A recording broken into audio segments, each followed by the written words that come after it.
What's up everyone, Adam from FWCI Collector's Edition, and today we're going to be reviewing the McFarlane Toys Batman Forever Nightmare Bat Build-A-Figure wave, which I've been very excited to get. This is deep in the nostalgia gullet for me. Batman Forever came out when I was about 8 years old. It was the best. I had the figures from the original movie run. It holds a special place in my heart, even though it truly is a bad movie. First of all, make sure you do subscribe here at FWCI Collector's Edition. Help me get to 1,000 subscribers. That is the current goal. There will be more Batman and McFarlane reviews in the future. So if we just take a quick look at the packaging, I don't mind the McFarlane packaging, but the zip ties have got to stop.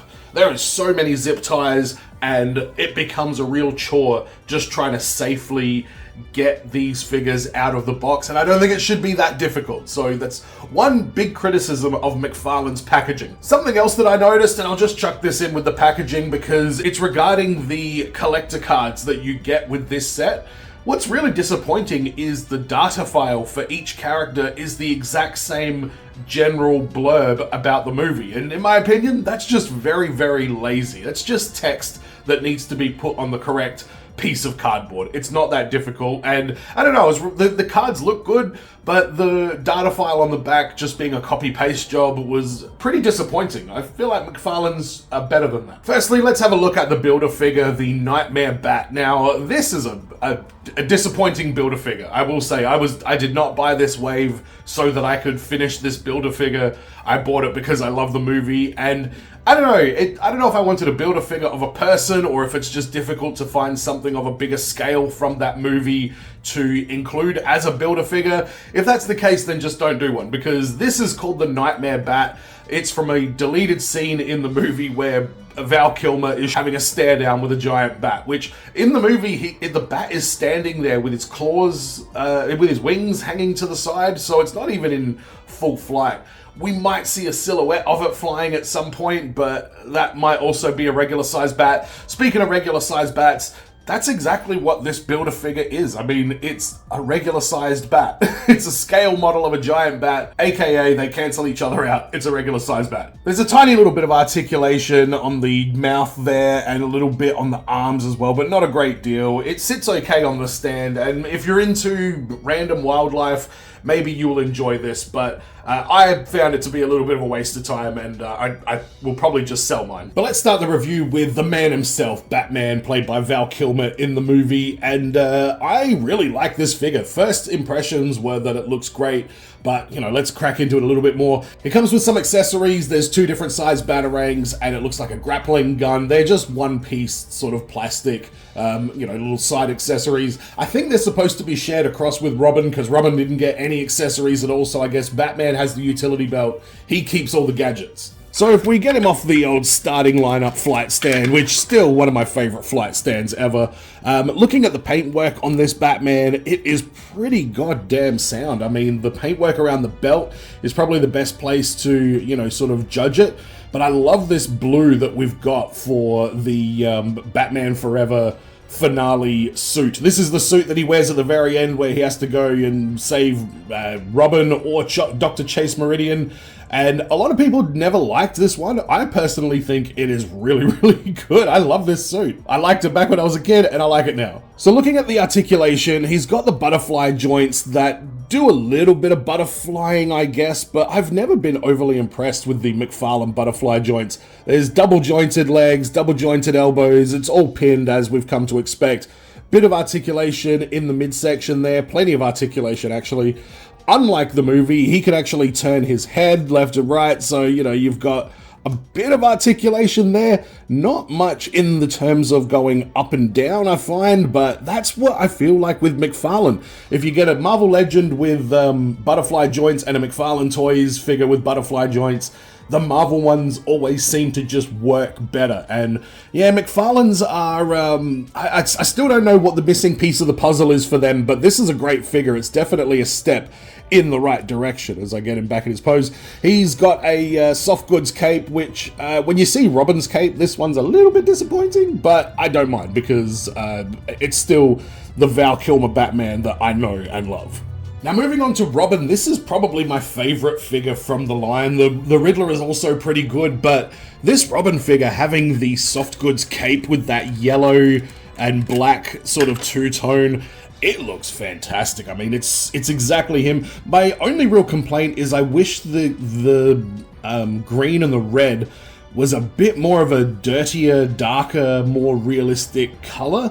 It looks a little bit too much like just molded plastic, just because it's got, and the suit probably does look like that, like film accurate as well, if we're all being honest, but I just wish it was a little bit darker than the one we got, but I'm certainly not complaining. So Robin's articulation is basically the exact same as Batman's. I think he's got a bit more go around the midsection there. Not much in the head. Again, not really any up, a little bit of down, but yeah, having it down's actually not bad. You can have him be like, I'm punching down on you because I'm Robin. Yeah. Double jointed, pinned everywhere, and obviously this one comes with a soft goods cape. So I'm really loving these soft goods capes that McFarlane's are putting out, especially with this Robin. This one's so unique because it's got all that yellow in there. It really makes it pop, it really makes it stand out, it really makes it unique. Now, I don't know if the pointing hand is from a specific moment in the movie. I gave it a little bit of a rewatch the other day and I didn't notice it, but I think the pointy hand is so that you can do the holy shit Batman, or whatever the situation might happen to call for. The soft goods cape is great. You see the way it bends and just sort of holds, like if you want him to be coming from, you know, down from a skylight or something like that, you can sort of get it going. That's probably a good time to use that downward bloody articulation that I was just ragging on. That's a terrible pose, but you get the idea. With the articulated cape, that thing is absolutely amazing. The paint app on Robin is it's okay. I mean, it's very basic. Most of it's not paint. It's actually different colored plastic. But the paint on the R is a little bit, I don't know. I'm not overly... Oh, it looks alright. I don't know. McFarlane paint sometimes gets a little bit wishy-washy when it comes to like buckles and stuff like that. But I'm very, very happy that I got Robin in the Batman Forever style, just because, again, so nostalgic for me, but I really genuinely like that Robin suit. Next up is Two-Face, Harvey Dent, and with this figure here, I don't know, I'm pretty disappointed with this, if I'm being completely honest. The paintwork on it is great, don't get me wrong, they nailed the suit, the colors look fantastic, the face scan looks great, but outside of that paint application, there's really not much to be that excited about with this figure. The articulation is very limited because you got that big suit jacket there. It didn't really come with any good accessories. In fact, it didn't come with any accessories, just the coin flip hand that you see there, and then a couple of gun holding hands, even though he doesn't come with any guns. So very disappointed with the lack of you know, accessories that we got with this figure here, but it's an iconic look. I do love Two-Face, so I'm glad that I picked it up. Articulation wise, I mean, you can see it there. It's double jointed pinned arms, double jointed pinned legs. You know, you've got toe articulation on these McFarlanes, which I don't know if that helps. I guess it probably does, maybe with some really dynamic posing, but I think I find the McFarlane toe articulation to be more of a nuisance than something that I've found I can actually use while posing, because the ankles in the McFarlane toys really let them down. They're not very good load bearing, even if the feet are good size. But I'm getting ahead of myself. That's a Tarantino related discussion, so you know, we'll talk about that when he gets there. But overall, I'm pretty disappointed with this Two-Face figure, but that purple suit really you know, makes me feel like it's something that speaks to my nostalgia, and it definitely, you know, looks good on the shelf, which, and with McFarlane, sometimes that's what you should go into these figures expecting, is that it's going to look good on a shelf. And last but not least, I've got the Riddler here on a McFarlane Toys stand. Now, first of all, the articulation on his legs is very, very rigid and maybe a little bit too stiff, but it does allow me to get things like this insane pose here. I'm using a stand, but love it. So much personality in there. I wasn't meaning to do it at the time, but it looks like I've started to do the scene where he like does the baseball throw wind up and then throws the explosion into the Batcave. So he's definitely been a highlight. Now the paint app on this is pretty flawless. The question marks are all written on in, you know, there's no smudging or bludging or any other kind of thing that ends with udging. Quite a lot of articulation, but again, if you're coming from, you know, SH Figuarts or Mafex or, you know, some of the more advanced Marvel Legends, you might still find it to not really do what you're trying to get it to do. I will say, with the paint app being as good as it is, there is no paint app on the inside of the Riddler's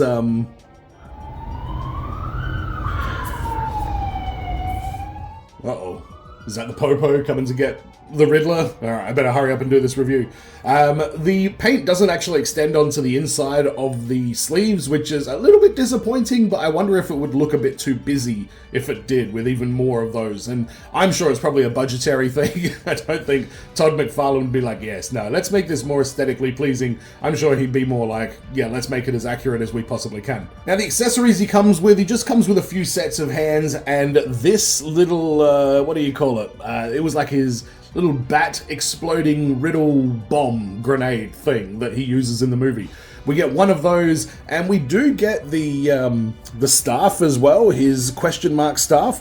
What I don't like about this though, and I'm sure other reviewers have had similar experiences, is this is incredibly bendy.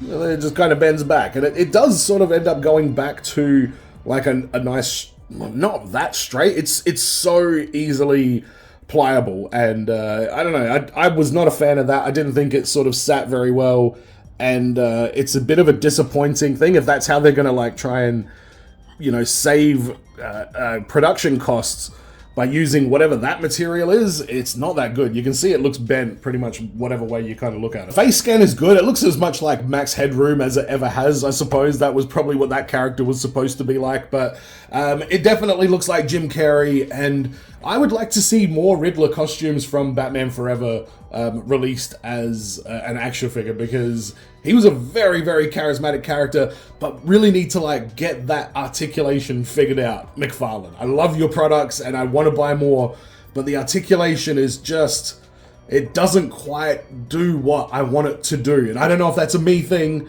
but the main example I think of when I think of this is the Batman Hush McFarlane toy. That was just so rigid, there was just nothing to do with that. But one of the hallmarks of this channel is I like to talk about the action figures' feet and talk about how you know, good they are for posing, how good of a foundation, how stable are they when you want to do dynamic poses. And I call that segment of the video the Tarantino test. Tarantino test.